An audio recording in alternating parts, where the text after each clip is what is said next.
Bah, en fait, moi j'ai fait cet événement-là en me disant il y aura une seconde édition.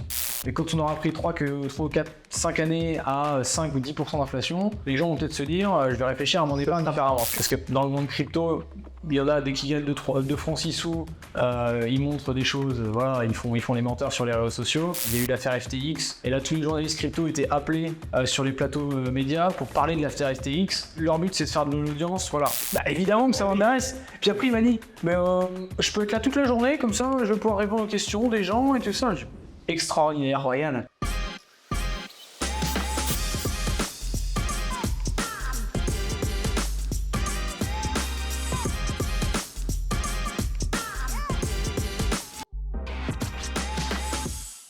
Hello tout le monde, donc là on est avec Thibaut, donc l'organisateur de Crypto Endless Summer. Thibaut, est-ce que tu peux te présenter pour ceux qui ne te connaissent pas? Bien sûr, donc moi je m'appelle donc Thibaut Menanto, j'ai 30 ans. 31 dans un petit mois, et avec des copains du Pays Basque, on s'est dit bah tiens, on va faire un événement crypto gratuit, puisque c'est le seul de la semaine, parce que bon, dans la semaine il y a NFT Biarritz, il y a Surfing Bitcoin, et l'idée c'était de prendre un autre angle en fait différent mais complémentaire, puisqu'on connaît bien les autres organisateurs, et donc du coup on a essayé d'organiser Crypto Endless Summer. D'accord, super. Déjà, merci de me recevoir. Je sais que c'est un peu le rush dans l'organisation, etc. Donc, merci de m'accorder quelques minutes pour cette interview. Et du coup, toi, comment t'es rentré dans la crypto? Alors, je suis rentré en 2020, juste post-Covid, donc avec un état des marchés, c'était assez bas. Donc, honnêtement, je suis rentré à ce moment-là, mais c'était de la chance, quelque part, parce qu'il y a un truc qui s'appelle confinement à ce moment-là. Et en fait, je me suis dit, il faut que j'optimise ce confinement, il faut que j'apprenne des trucs, en fait. Je venais de déménager dans une nouvelle région, enfin bref, c'était assez complexe. Et je suis tombé là-dedans parce que j'ai un copain qui m'en a parlé, voilà, la spéciale. Et parce que moi, j'ai un investissement immobilier, en fait, à la base. Okay. Donc j'avais cette fibre investisseur, et mon papa travaille dans l'informatique. Donc j'avais à la fois la doublette un peu technique. Le combo. Voilà, c'est ça. Et donc je suis curieux. Tiens, c'est rigolo ça. Ça pourrait régler tel problème, ça pourrait régler tel problème. Puis après on s'intéresse au projet. Ah mais il y a ça. Et en fait de fil en aiguille, ça a commencé déjà à bien fonctionner au niveau des investissements parce que la période faisant. Et j'ai pas mal de gens autour de moi qui m'ont dit mais explique-nous en fait. Et moi, dans une autre vie, en fait, j'ai donné pas mal de formations, notamment dans le domaine du sport. J'ai repris des pédagogies que je faisais et que j'ai adapté dans le milieu crypto. Aujourd'hui, je travaille pour plusieurs boîtes privées, et aussi bien sur le côté investissement que sur le côté vulgarisation blockchain. En fait. Et du coup, les boîtes dans lesquelles tu travailles en tant que formateur, accompagnateur, advisor, c'est plus quoi ton boulot dans ces boîtes-là? C'est davantage de la formation. Okay. Aujourd'hui, c'est vrai que le milieu de l'information, dans le milieu crypto, il y a quand même beaucoup de personnes qui sont pas forcément très professionnelles sur l'approche. Malheureusement, mais après, bon, ça fait partie du jeu, et puis ça participe aussi à la vulgarisation. Voilà. Sur YouTube, on voit énormément de choses, énormément de contenu, et dans ce contenu-là, parfois, voilà, il y a du contenu qui n'est pas extraordinaire. Et l'objectif, c'était de professionnaliser ça. Bon, un petit exemple, j'ai passé la certification AMF de l'autorité des marchés financiers pour faire ce lien marché traditionnel crypto, pour vraiment enrichir mon job de formateur crypto en disant oui, je connais un peu quand même la crypto pour faire ce job. Mais je connais aussi la partie traditionnelle. Ton but, c'était vraiment d'apporter une plus-value, quoi. Ah bah ouais, c'est ça. Et puis que moi, j'aime bien, je me mets toujours à la place des gens que je peux former. Et à l'école, j'étais comme ça. Je me dis, si le prof en face de moi, il n'a pas d'expérience ou il n'a pas la légitimité de me parler, pourquoi je vais croire ce qu'il me dit? Et je me mets à cette place-là. Donc c'est pour ça que j'ai aussi passé la certification Blockchain Council. C'est pas des choses qui sont extraordinaires. Il y a plein de gens qui ont ce genre de choses. Mais mis bout à bout avec des connaissances et un socle solide et une méthode de vulgarisation qui font que les gens ils disent « Ah mais en fait j'ai compris ce que c'était que le Bitcoin, j'ai compris ce que c'était que la blockchain », mais en fait ça fait un tout que au final ça donne une vraie plus-value en fait. Comment t'es venue l'idée d'organiser un événement crypto carrément? Moi j'ai fait aussi un petit peu d'événementiel dans une carrière professionnelle auparavant, donc j'avais cette casquette un peu événement et j'aime bien organiser les petites choses. J'avais essayé d'en organiser un dans les Landes à Mont-de-Marsan, donc il y a très peu de gens, il y a 40 000 habitants, voilà, il y a beaucoup d'agriculteurs, tout ça, donc c'est pas très très sensible. Ça n'avait pas énormément fonctionné, mais il y en avait, voilà, j'avais tissé un petit peu de réseau, c'était sympa. Ça fait la 3e année qu'on va donc, à Surfing Bitcoin avec quelques amis. On s'est rencontrés d'ailleurs là-bas, on a formé un groupe de potes et on s'est dit, il faudrait qu'on fasse un événement un peu à notre image et on voit ce que ça donne. Donc on a fait l'année dernière, j'étais pas complètement dans l'organisation, c'était plutôt donc, la soirée DeFi France, qui est une communauté et ainsi de suite. Et donc du coup on a organisé, du moins plutôt mes potes ont organisé la soirée. En fait, on a fait ça un peu à l'arrache. Et la soirée, on s'est retrouvé à 130 personnes, à la bande franquette, conviviale, avec des speakers de qualité, dans un hôtel. Et c'était limité à minuit, en fait, la sortie. Et tout le monde était frustré à la fin de la soirée. On a passé une bonne soirée, mais ça s'arrête à minuit. On se dit, oh, C'est souvent comme ça. Ouais. ouais, on avait envie de continuer en fait. Ouais. Et donc cette année, on s'est dit, bon, on va trouver un lieu où on va pouvoir continuer la soirée, on va pouvoir faire des choses. Et donc l'espace de l'océan à Anglette nous a dit, bah, nous, on peut vous accueillir. Par contre, c'est le même prix de location pour la soirée ou journée plus soirée. Donc on s'est dit, bon, bah, avec notre réseau, on peut bien combler aussi la journée. On va faire la soirée, et ainsi de suite. L'occasion fait le larron. Exactement. Et c'est parti de fil en aiguille. J'ai contacté quelques personnes, parce qu'à travers les événements, bah, on rencontre plein de gens, ainsi de suite. Est-ce que ça t'intéresse de venir, de participer? Et nous, notre credo, c'était on fait entrée gratuite, vulgarisation. Et donc, c'est les partenaires qui financent. Et donc, du coup, on a proposé des stands, des speeches, à des prix défiant toute concurrence, parce que nous, notre objectif, c'est juste simplement d'arriver à zéro, neutre. Donc on a créé une assoce pour ça, pour récupérer les paiements, ainsi de suite.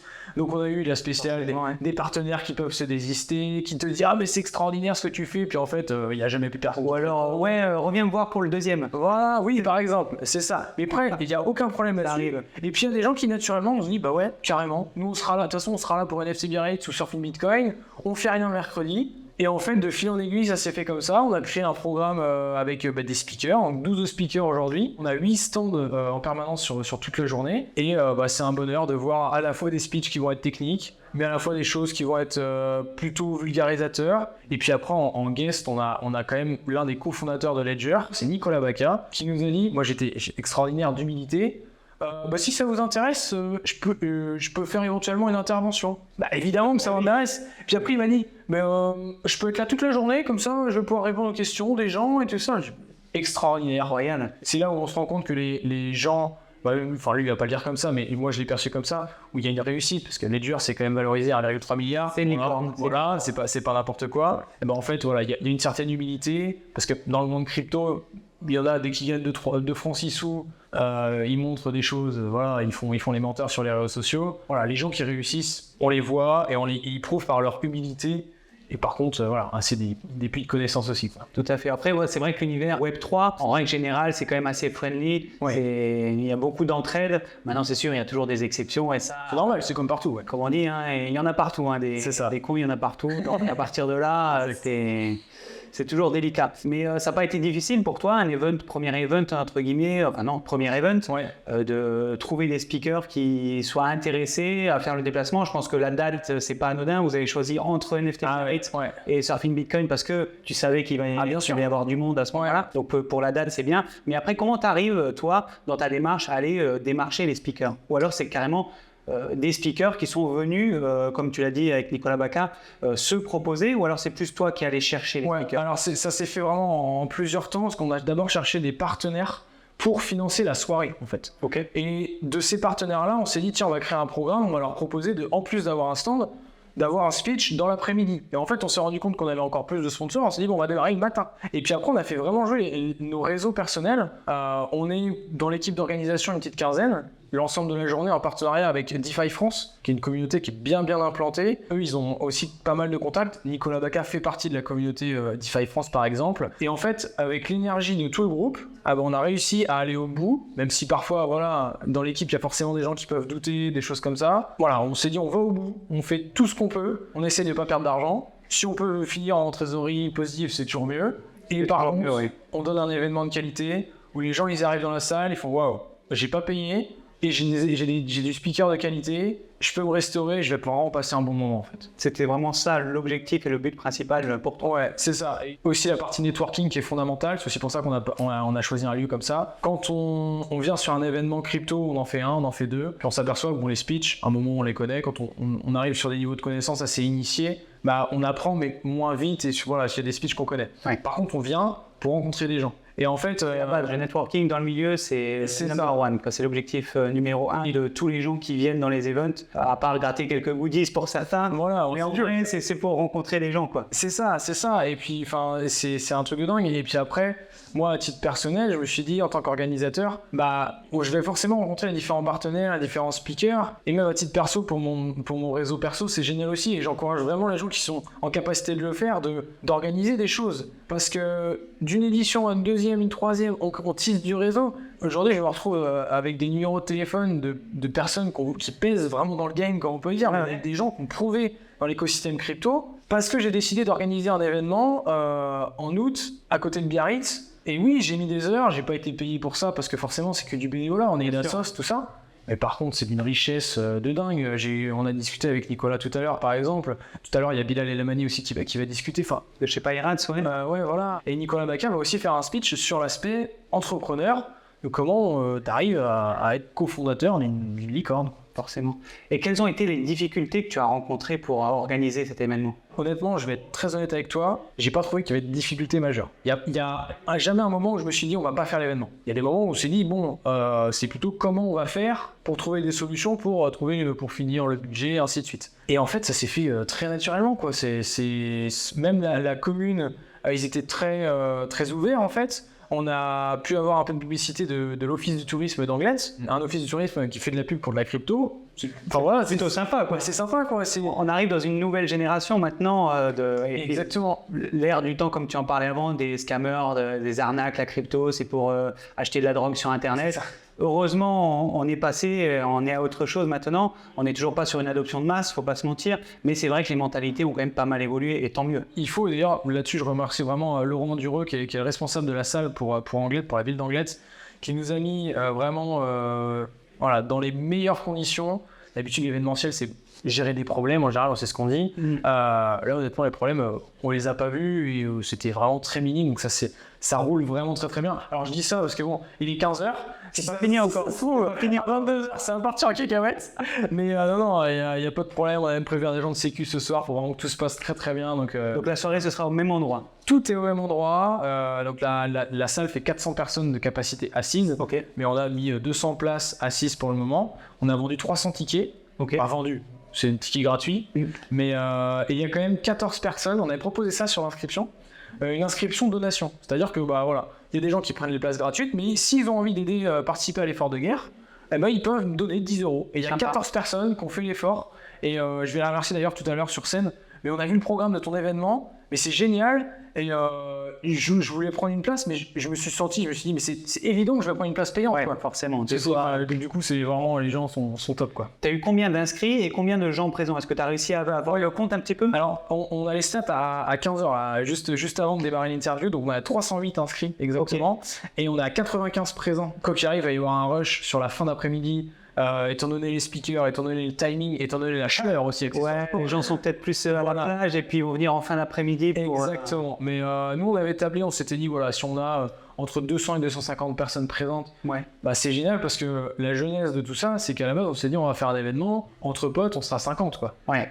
Et on n'était pas du tout parti sur la logique partenaire ou quoi que ce soit, quoi. De faire un gros truc, quoi. C'est vraiment un truc, un crypto apéro. Ouais, c'est ça, c'est un gros meet-up. Toi, c'est un peu dans cette idée-là. On s'est dit, on va faire un meet-up un peu plus important que ce qu'on fait d'habitude, parce qu'on en fait souvent au Pays Basque, on est une petite vingtaine, tout ça. D'accord. Mais non, là, ça a pris des proportions de dingue. Et hier, j'ai Faustine Fleuret, donc la présidente de l'ADAM, l'association de défense des actifs numériques, qui m'envoie un mail. Bonjour Thibaut, merci pour l'invitation. J'aimerais savoir comment venir à ton événement. Excellent. Extraordinaire. Et toi, vis-à-vis de la crypto, des NFT, t'es plus crypto, plus NFT?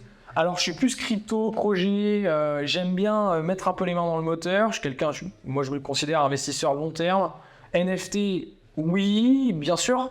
Pas sur j'achète des singes en slip, tu vois, c'est pas trop mon délire. Bien sûr, ouais. Mais à partir où il y a un projet, aussi, j'attache vraiment une particulière importante à l'équipe qu'il y a derrière. Tu vois, s'il y a un sens à ce qu'ils font. Là, je vais commencer à m'intéresser et potentiellement à mettre des billes dedans. Je prends un exemple très simple avec Slaughter, qui est donc une partie des partenaires et qui vont se piquer d'ailleurs tout à l'heure. Le mec, quand il m'a pitché la première fois sur sa boîte, Clément, il m'a dit, tu vois Airbnb? Je dis ouais.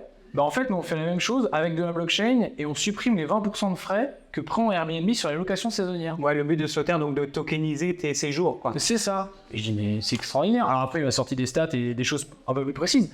Mais sur l'accroche, je dis, mais en fait, mais c'est une évidence. Et ça c'est des projets qui m'intéressent à titre perso en tant qu'investisseur. Et c'est ce que je vais venir rechercher. Et là, on va utiliser la technologie blockchain, la technologie NFT, mais au travers d'un projet où, voilà, c'est pas... avec des vrais use cases, quoi. Voilà, exactement. C'est ça, c'est le plus important. C'est ça. Et pour toi, la prédiction sur l'avenir des cryptos en France, sur l'adoption de masse, comment elle va se faire selon toi? Il y a beaucoup de travail d'éducation, de vulgarisation. Maintenant, je pense que les gens vont commencer, d'ailleurs c'est déjà un peu le cas, quand je vois par exemple Carrefour qui utilise déjà la blockchain, les gens l'utilisent indirectement sans le savoir. Et ça, c'est le principe de l'adoption massive de base. Maintenant, je pense que ça va prendre du temps. L'écosystème n'est pas mûr en lui-même.